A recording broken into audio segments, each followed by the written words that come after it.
What's happening, guys? I'm JR. We're here day 2 of the Big Apple Comic Con. I'm standing here with the Battlestar Galactica cast. How you guys doing? How's everybody?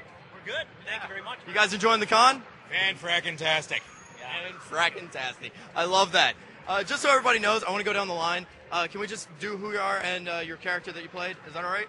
I'm Edward James Olmos. I played Admiral Adama. Hey, that's what I did. You played Edward James Olmos? Yeah, right on. And continuing on down the line. Yeah, absolutely. I'm great. I'm great. How are you enjoying the con? I love the con. I love coming to New York, and I just love cons in general. To hang out with the fans, and inevitably somebody's going to buy me a beer, so I'm a happy boy. Eventually? Eventually, yes.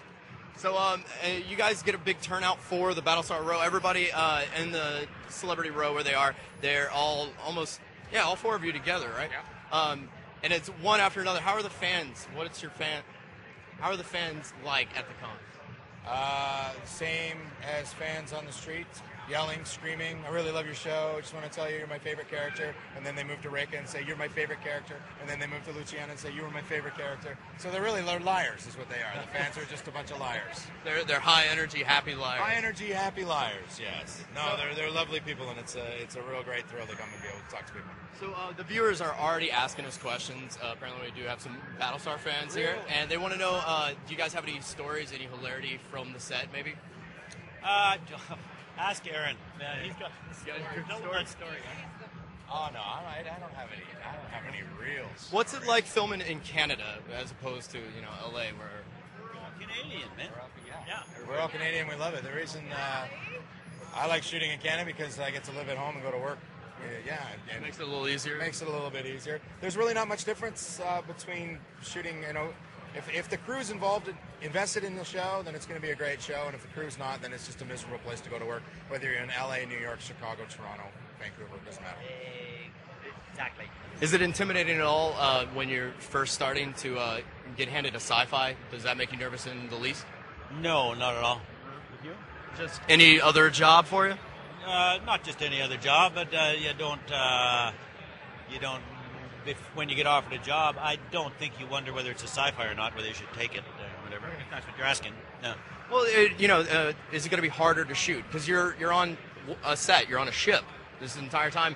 Rarely does you guys get off on planets and things like that. Do you ever think, does that ever go in when you decide whether or not to take a part? No, with Battlestar Galactica, I don't think any of us consciously thought, oh, gee, we're doing a sci-fi show, because it's a reality-based show. For me, it was kind of a military reality-based show. I've guessed it on other shows like Andromeda. You knew you were on a sci-fi show all the time, which was great and fun, but not so with Battlestar Galactica for me. What's it like coming into a show where they've already have established cast as main characters? It's a little intimidating to come into a show that's, especially when it's that realization was a little. I remember being in the trailer on my first day and makeup trailer and looking over and going, God, that woman looks familiar. Oh my gosh, that's so God, she funny. looks so familiar. I think I'm doing my scene with her. She comes over, introduces herself. We'll be working together today. Cool. I go to the trailer and I called my friend Meg. I was like, dude, who's Mary McDonald? She was like, are you kidding me? And then I was like, oh, Donnie Darko's mom. Oh my God. And then I was like, then I was pretty stoked. Do you have a story? Well, yeah, but it's really embarrassing, though. Okay, so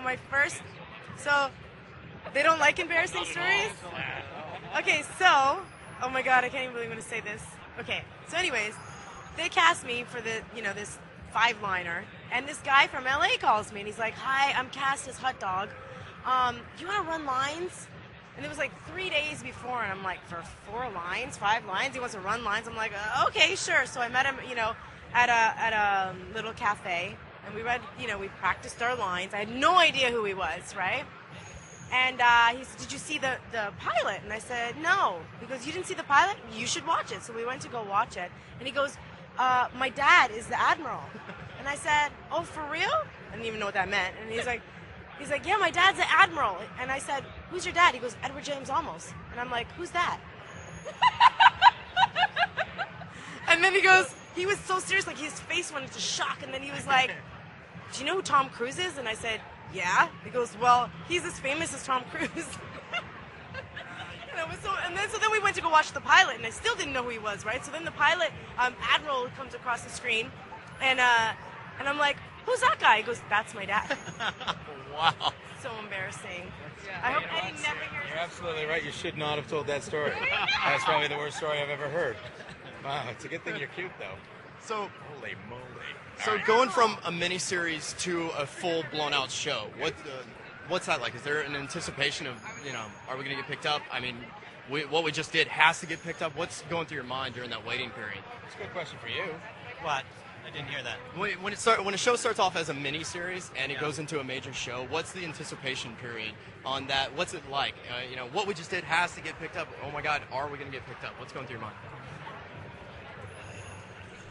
We only did shot the miniseries. No, the miniseries was a stand on its own. It wasn't for us as the actors. It wasn't like, oh, I hope this gets picked up into a series. After the miniseries was done, then we just got a call saying, would you want to come back and shoot 13 episodes? I was not contracted to do anything other than the miniseries, and then when the first season came up, I was not contracted to do anything but episode by episode as that went on. It wasn't until after a couple of years that I signed on for the duration. So there was no anticipation on our part of that. It just happened. But a nice surprise. Oh, once you found out how great that show was, it was a wonderful surprise. Yeah, an absolute gift. Yeah. The viewers are already are asking, is there any chance that they might see a movie beyond what we've seen? Not from us, I don't think. I don't know. I know Bryan Singer's in negotiations to do a reimagining of the original series for the big screen, but NBC Universal doesn't have the rights for the big screen, so it won't be from us. And your story's kind of been told. It's kind of been wrapped up. I don't want to see what happens to the chief anymore. He walks away, and that's it. I wouldn't come back to do more. I'd come back to do before and some more filler stuff, and before he was on the Galactica, or maybe some stuff of the 4 years of running away from Cylons, but I don't want to go up to Scotland and find the chief walking around herding sheep and making scotch. I leave that to my imagination. That's awesome. So we know that your characters are very beloved by fans. I mean, people went crazy when it was ended. Did you guys? Because each one of you went through major changes in your character. Was that ever a shock getting the script and going, holy crap?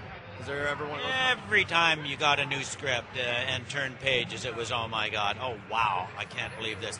Every episode was a page turner. Absolutely. So you guys got very emotionally invested in each character and everybody on the ship? I love the chief. I'm proud as heck of him, and if he was a real person, and by real person I mean like a human being on the planet here, somebody that I'd hang out with, and he'd be a good friend of mine. You'd eventually buy him a beer? No, he'd be buying the beers. He'd buy the beers. That's great, guys. I really appreciate you guys stopping by and talking to us. Thank you. Thanks for